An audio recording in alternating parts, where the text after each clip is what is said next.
Hello, this is Mike Harley at the University of South Carolina, and I am going to do the first stage in forming a reed blank.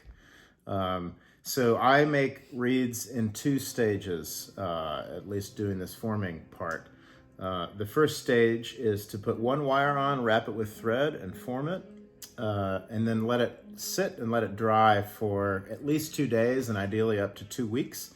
Then I do the second stage, which involves taking the reed apart, beveling, putting it back together again, wrapping thread, etc. So this is kind of day number one of forming a reed. You need to start with a piece of shaped and profiled cane. This is the Rieger, happens to be the Rieger number 2 shape. You have other tools that you want to have around. I have a ruler. I have a doweling rod, I have an X-Acto knife, and I have a forming mandrel. This is a removable pin here, and a handle that I can use. So this is nice because once I'm finished, I can take this out and put it on a drying rack to dry. All right, so the first thing I want to do is score the tube. I put a single score mark in the very center, and I start just a few millimeters from the collar. I'm cutting through the bark. I'm certainly not cutting all the way through, but I'm making sure to cut through the bark. And I go straight down, and when I get to the very bottom here, I'm going to cut all the way through. And now I'm going to do 2 cuts just like that on either side. So go all the way through at the very bottom. I try to get them as evenly spaced as I can.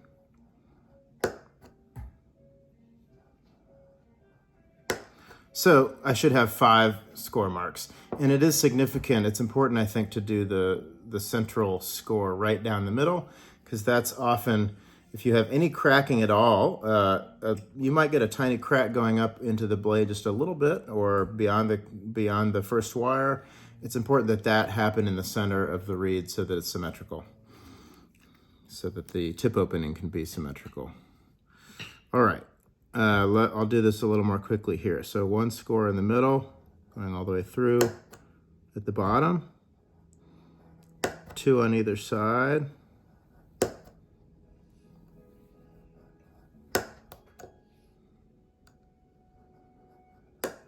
Okay, now I'm going to put the first wire on. So I cut a length of wire with my pliers. This is, I don't know, a couple inches long. I'm going to try to center this. It's especially important to center it right at the collar here. And I'll put the wire on. So the way I do this is I hold this in my left hand, I put the wire underneath and center it on the shape, and I press quite firmly. First I do the right side, and I take my fingernail here. The goal is to keep the wire really close and snug, right flush with the cane. And I want this side, I want the right side to go under the left side here. So that one is done. Now I'll take this and again pull it so it's snug. And again, I avoid having any space between the wire and the wood. That's quite important. Okay, and now I turn it over. I've got this little antenna coming up here, and I want to keep, again, the right side goes under the left side in both cases. And now I have them crossed. I make sure this is in the center of the shape, and I just do 1 twist with my fingers. So now the first wire is on kind of roughly here. And now I'm going to make sure that it's in the right place. And I'm going to check again that the shape that is not side slipped or is side slipped minimally. So I do want to measure now. I put my first wire at 1 inch to the center of the wire, and that's pretty good there. Or if you use only millimeters, 26 millimeters to the top of that wire from the butt. And this measurement is quite important. It determines the ratio of the tube length from the part of the reed that vibrates and is more engaged in making the sound. Now I'm gonna, because it's become a little side slipped, I'm gonna straighten this out again. And again, trying to make the collar come together right by this first wire. Okay, that looks pretty good. I'm gonna grab it on each side, and I'm gonna pull tight here. I'm putting moderate amount of pressure here, and then I just twist clockwise. And I'm not continuing as I twist, I'm not continuing to pull with pressure. I'm just keeping it snug.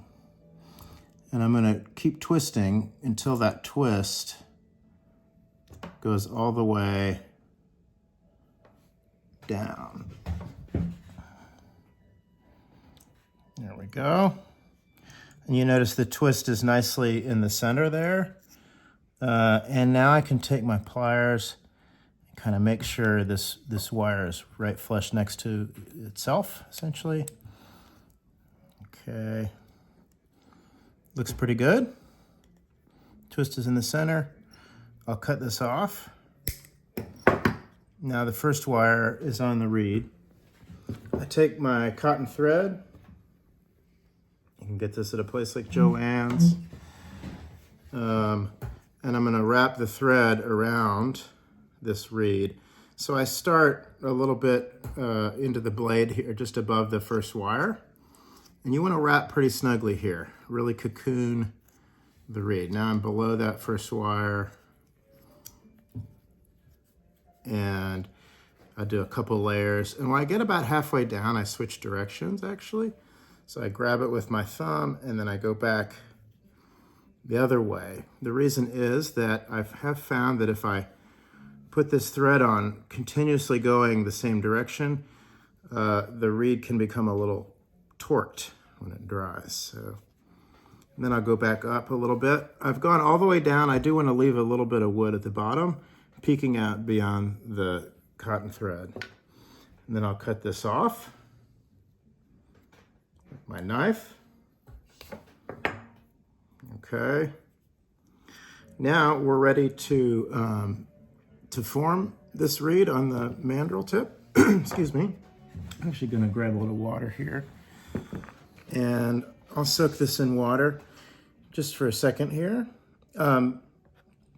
Often at this stage, if I've noticed that in a reed making session that I'm having trouble with things cracking a little bit into the blade, at this stage, sometimes I'll put this piece into steaming hot water, not boiling, but steaming, for about 15 or 20 minutes. You can do it before or after you've wrapped the thread. All right, so I'm going to take this mandrel. This has actually the tip is kind of crushed, so it goes in a little more easily. Keep it centered. I do not twist back and forth as I push this on. I want to push it straight back. I'll brace it against my chest, or right below my sternum, and just push straight back until it gets pretty hard to push. Then I'm going to take my pliers and just very gently round that first wire. You don't want to hear a cracking sound at this stage. But I'm just rounding it a tiny bit. Not putting a whole lot of pressure on it, but I want to encourage that to be a rounder. I'm also going to crush right around the bottom here a little bit. And I don't want to crush above where the third wire will go. So just 6 or so millimeters up. And now I'm going to put it on further. You notice, by the way, that on these particular mandrel tips, there's a little line there. I'm going to go 3 or 4 millimeters past this line with this shape. This is, again, the Rieger 2 shape, because I just want to go as far as it needs to go so that the tube is going to be perfectly round around that mandrel. I find in this stage, with these particular, with this mandrel marked where it is, I need to go past that mark in the first stage of reed making. So I'll push it beyond there. Again, it goes on more easily now that I've rounded things a little bit. And I just keep going, and I'm not going to adjust the first wire anymore, but I'll probably typically will crunch around the butt of the reed again with the pliers. You can use these special pliers with the hole in them, or you can simply use regular pliers are fine. But again, I want to keep going and push it on until I see that it's perfectly round there. So I can go a little further. And really, once it gets really hard to push on, that should be enough. So, looks pretty good. So that is the first stage. Won't really go on without tons of effort. I won't go much further. So that should be good. Everything looks nice. I'm gonna take this out. I'm gonna let this dry for at least 2 days, at least 48 hours, ideally more like a couple weeks. And then we will do the next stage.